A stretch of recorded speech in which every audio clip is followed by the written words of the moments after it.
خلافت میں، امامت میں، سیادت میں، نیابت میں، علی حق پر ابو بکر و عمر عثمان غنی کے بعد۔ ناظرین، مسلمانوں کا اور مومنوں کا شروع سے لے کر آج تک کرنے اول میں، کرنے دوم میں، کرنے سوم میں، یعنی پہلے دوسرے اور تیسرے زمانے میں ہمیشہ یہ عقیدہ رہا ہے کہ رسول اللہ صلی اللہ علیہ وسلم کا اگر خلیفہ بلا فصل ہے تو کون ہے؟ سیدنا صدیق اکبر رضی اللہ تعالی عنہ۔ ہر دور میں یہی عقیدہ رہا ہے، لیکن مسلمانوں کے ٹکر میں، مومنوں کے ٹکر میں، امت مسلمہ کے ضد میں شیعوں نے اپنا ایک نظریہ، اپنا عقیدہ بنا لیا ہے کہ نہیں، اگر حضور علیہ السلام کا وصی، حضور علیہ السلام کا خلیفہ بلا فصل ہے تو وہ کیا کہتے ہیں؟ کون ہے؟ حضرت علی رضی اللہ تعالیٰ عنہ۔ یہ شیعوں نے اپنا نظریہ، عقیدہ بنا لیا ہے۔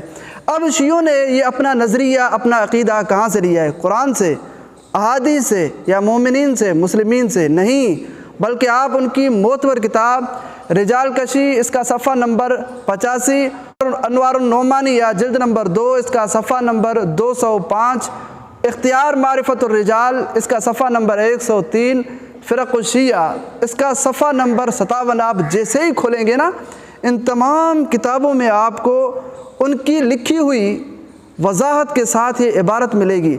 بھائیوں دیکھیں، میں گواہی مسلمانوں کے گھر سے نہیں، کتابیں مسلمانوں کی نہیں، مصنف مسلمانوں کے نہیں، بلکہ اہل تشیع کے گھر کی گواہی، اہل تشیع کے گھر کے مصنف، ان کے قلموں کے ساتھ لکھی ہوئی عبارت آپ کے سامنے پیش کر رہا ہوں۔ ان کی معتبر کتابیں ہیں، جو بھی میں نے نام اٹھائے، ان میں وضاحت کے ساتھ لکھا ہوا ہے کہ ان عبداللہ ابن سبا کان یہودیا فاسلم۔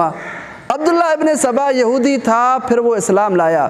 جب وہ یہودی تھا نا، ان کی کتابوں میں لکھا ہوا ہے کہ کان یقول فی یہودیتہ فی یوشع بن نون وصی موسیٰ بالغلو۔ جب یہ یہودی تھا تو حضرت موسیٰ علیہ السلام کی امت میں بگاڑ اور فساد ڈالنے کے لیے یہ کہتا تھا کہ حضرت موسیٰ علیہ السلام کا اگر وصی ہے، اگر حضرت موسیٰ علیہ السلام کا خلیفہ بلا فصل ہے تو وہ یوشع بن نون ہے۔ اس وقت یہ کہتا تھا جب یہودی ہوتا تھا، لیکن جب اس نے اسلام ظاہر کیا تو اس نے وہی شرارت کی جو حضرت موسیٰ علیہ السلام کی امت میں شرارت کیا کرتا تھا۔ جو وہاں فساد کرتا تھا وہ اس نے یہاں فساد کر لیا، جو بات وہاں کرتا تھا وہی بات۔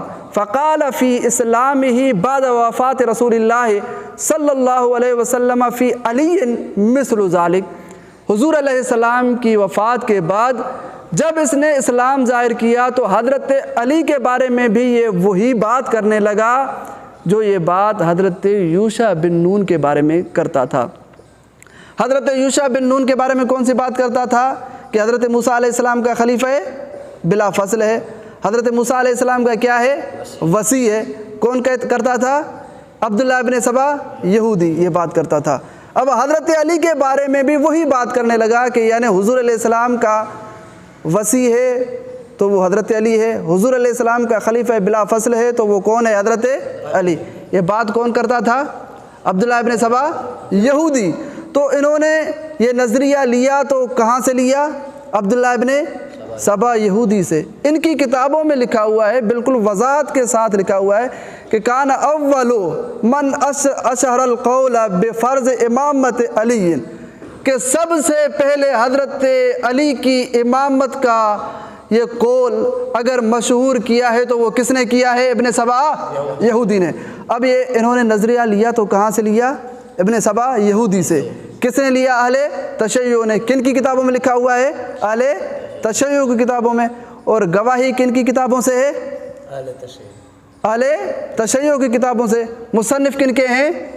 اب ساری باتیں انہی کے گھر سے مل رہی ہیں، گواہیاں انہی کے گھر سے مل رہی ہیں کہ انہوں نے نظریے عقیدے لیے تو کن سے؟ یہودیوں سے۔ تو میرے بھائیو، اللہ تعالیٰ سے دعا ہے اللہ تعالیٰ ہمیں ایسے مذہب سے بچائے، اللہ تعالیٰ ہمیں تمام عقائد اگر لینے کی توفیق نصیب فرمائے تو قرآن سے، احادیث سے اور رسول اللہ صلی اللہ علیہ وسلم سے۔ اللہ تعالیٰ ہمیں یہودیوں سے عقائد لینے سے ہمیشہ محفوظ فرمائے۔ وما علینا